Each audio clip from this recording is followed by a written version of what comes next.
What's up, tribe? How you guys doing? Go ahead and hit that subscribe button, and I hope you like this video. This is going to be my review for the Real Housewives of Beverly Hills, season 12, episode 5. So, first of all, before I even get into the episode, let me just go ahead and send my heartfelt condolences once again to Lois Rinna. And this episode is the episode where we find out that her mom did pass away. Last week we found out that her mom had the stroke and she had a do not resuscitate order. No feeding tube, no life support, no anything. And so basically it was just a matter of keeping her comfortable until the end came. So in this episode, her mom did pass away, and they did a really nice montage of her mom and, you know, scenes from the different episodes and her TikToks and things like that.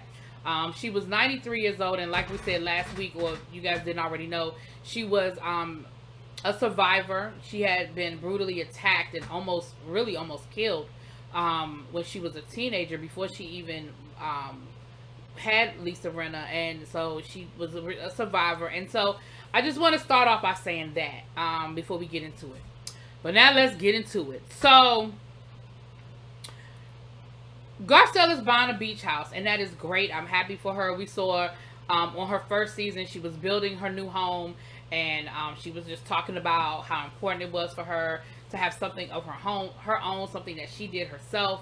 And so she was really appreciative of that. So we see her building a beach house, and she said, you know, growing up in Haiti and seeing the beautiful beach houses, she said she didn't know a lot of people who own property, much less multiple pieces of property. And for her to be able to do this, build a beach home, which is her favorite place to be. She loves the water like myself.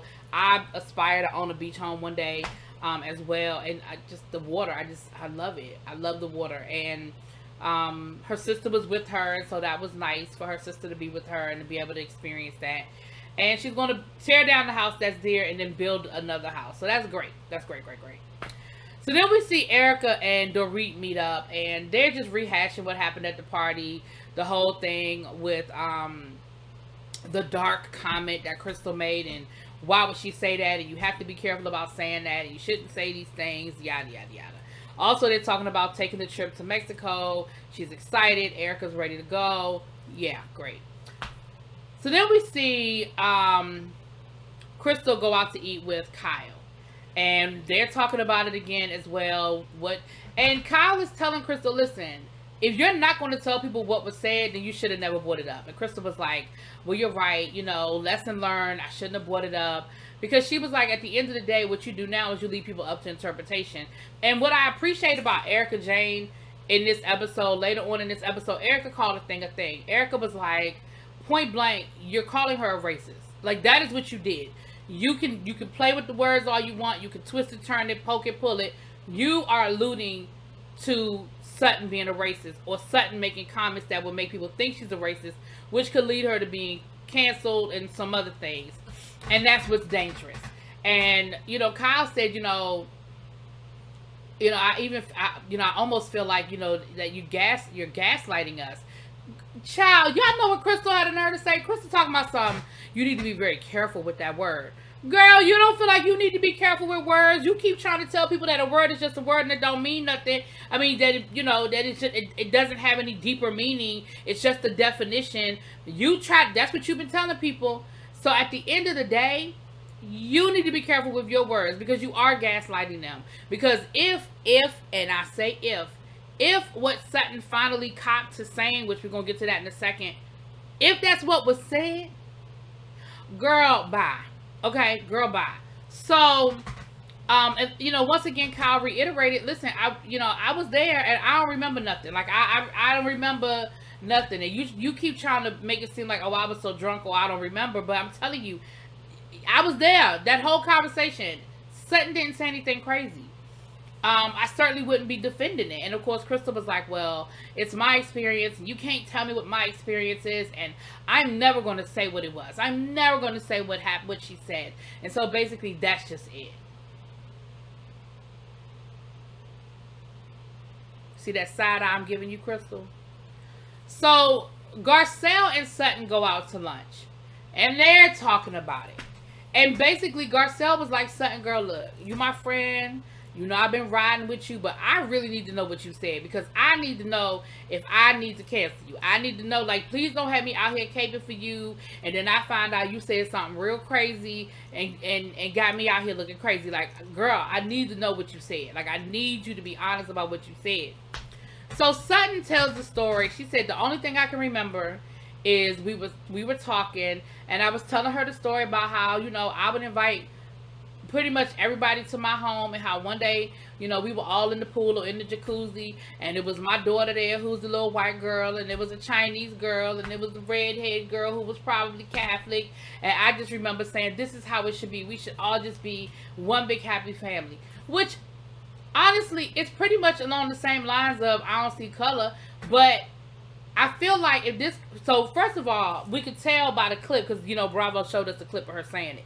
We could tell by the clip that it wasn't that night. So now I'm thinking, Sutton, this is a totally different clip. So what did you say that night with Crystal? Because this is the next day, it's, the sun is out, all of that. But Sutton is really telling Crystal, like, listen, that's all I remember. Like, I don't remember saying nothing else. Like, that's it, that's all. So then we see Diana meeting up with Kyle. We found out that was the weekend. This conversation happened after Paris's wedding, and she's so tired from Paris's wedding, and it was so beautiful. It was such a great wedding. Actually, that was when she was having the conversation with was it Crystal? Who was she talking to? Anyway, it don't matter, child. She was talking about the wedding and how nice it was, and great, yada, yada, yada. So her and Diana get to talking, and they're talking about Diana's baby, and she asks her, well, do you want any more? And so then Diana shares with us a really sad story about she was pregnant right after she had her daughter, and she was moving right along with her pregnancy, and she thought everything was going well. She went to her doctor's appointment to get the sonogram for the baby, you know, the gender, and the doctor had to let her know the baby had died. And because she was so far along, you know, when you get to a certain point in your pregnancy, when the baby is gone, you have to actually give birth. They have to actually induce. This happened to a friend of mine. You actually have to give birth to the baby, knowing that the baby is not alive. And so that's what she had to do. She was a little graphic in how she described it, but that's basically what she had to do. And she just talked about, you know, how hard that was and how heartbreaking. She said, you know, but whatever's in God's plan, like, I can't, you know, it's God's plan, you know. And so, you know, I'm open. She said, I definitely do want to have another child, because I don't want to end on that. Like, I don't want that to be my last pregnancy experience, you know, but it's God's plan, you know, whatever God decides, right? So we are getting on the plane. Remember, because Diana got the private jet, honey, so they all meeting at the airport, and nobody knows whether Rinna is coming or not, because this is after Lois has passed away. But Rinna did come. She said she talked to Harry, she talked to her girls, and they were like, listen, that's what your mom will want you to do. I'm sorry. That's what, you know, your mom will want you to do. And so she decided that she's going to the trip. So she's there. So the gang is all here and everything is great. So they meet up at the airport. They get on their private plane, honey, and they get to the resort. And once again, you know, Diana has, you know, sent her people ahead of time, which is what Diana does. Girl, I ain't mad at you, Diana. Listen, if I had your kind of money, I would too.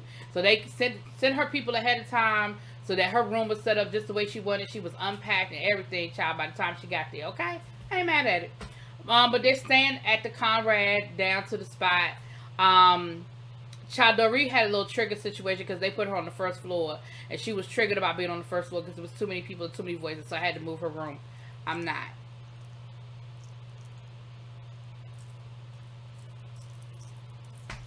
So, they're having dinner that first night. They're just gonna have a little light dinner, but you know, it's a Real Housewives show. It's never a light dinner, okay? It is never a light situation. All right. So we're getting ready to go to dinner.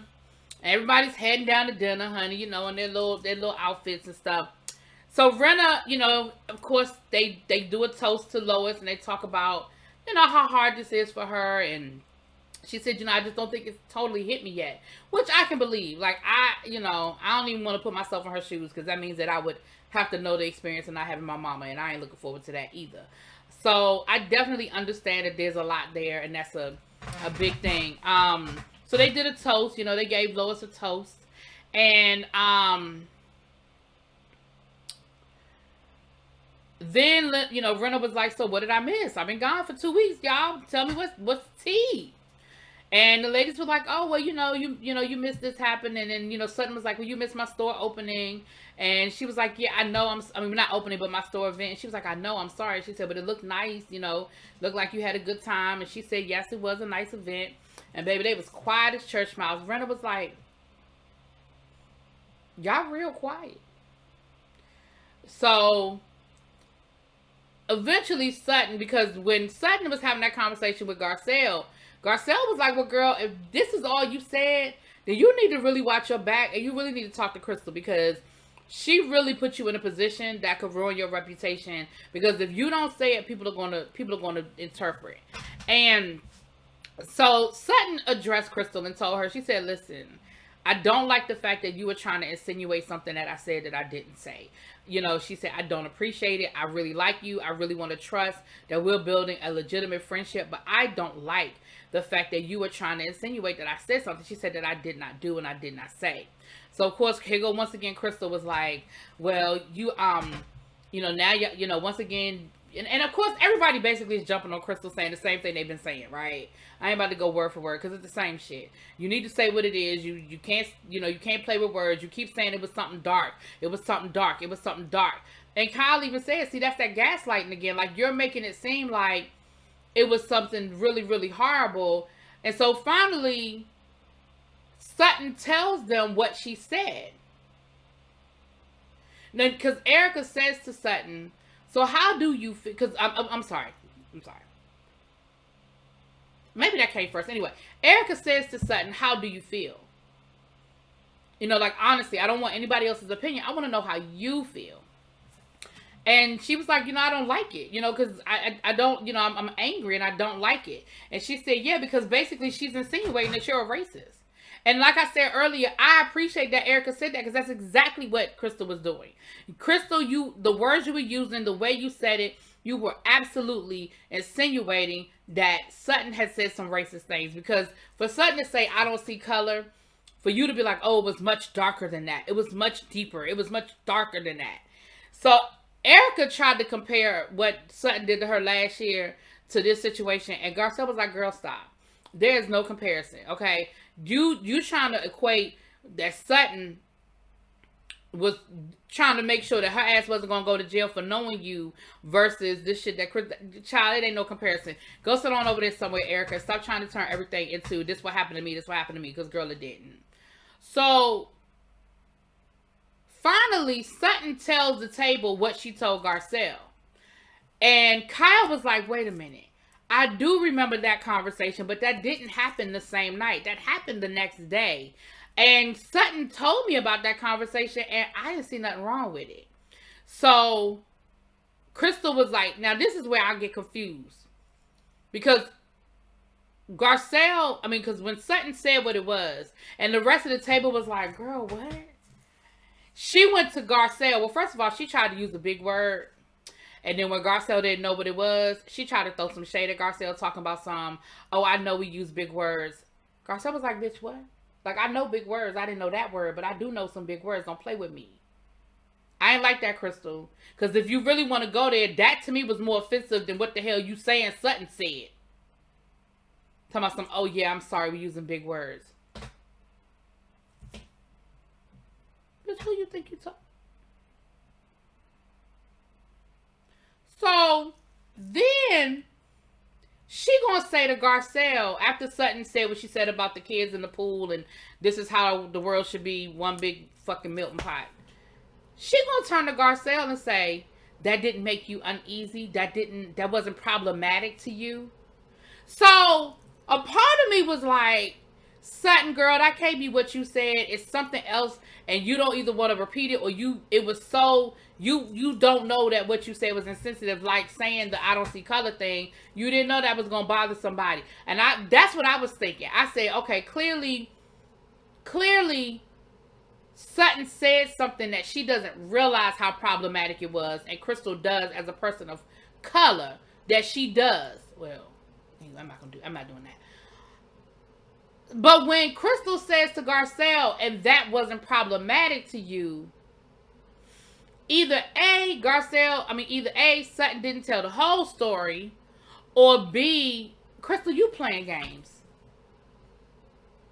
Because when she said to Garcelle that you didn't find that to be problematic, what that says to me is that what Sutton said is correct. At least that scenario is correct. So first of all, it wasn't that same night, Crystal, like you tried to say it was. And second of all, girl, you mad because she said that she had all the Rainbow Coalition in her jacuzzi?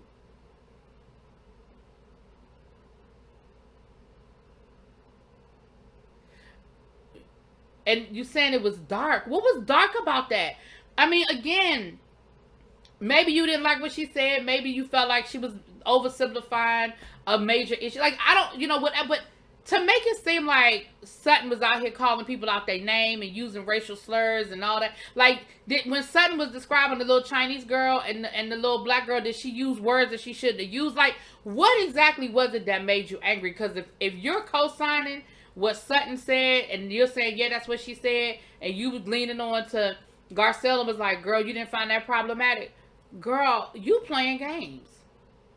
And you really legit are putting Sutton in a situation to be canceled over some bullshit. Oh, I'm so mad about this. Crystal, I was trying to be there with you, girl. The first 2 episodes, I was giving you the benefit of the doubt. But we right back where we started last season. You playing games. Because I still feel like you did that to Sutton last year. And as much as Sutton can get on my nerves sometimes, I don't care what you say. It's your experience. And you have a right to your feelings. You absolutely have a right to your feelings. You have a right to your experience. What you don't have a right to is to misrepresent the experience to try to garner a certain reaction from people. And I honestly feel like that's what you did here. You misrepresented what was said. If that's all that Sutton said, you misrepresented what Sutton said to garner a reaction from everybody else. Now, Sutton did throw a little shade and said, well, your friends, in quotation, put that in quotes, told me that you like to play games with people and you like to do this shit with your friends. And Lois Rinna co-signed and said that she heard the same thing about Crystal too, but she really ain't want to go there. But basically, Sutton said that some of Crystal's former friends said that she does that. She gets in these friend groups and she creates chaos so she can get closest to who she perceives to be the queen bee.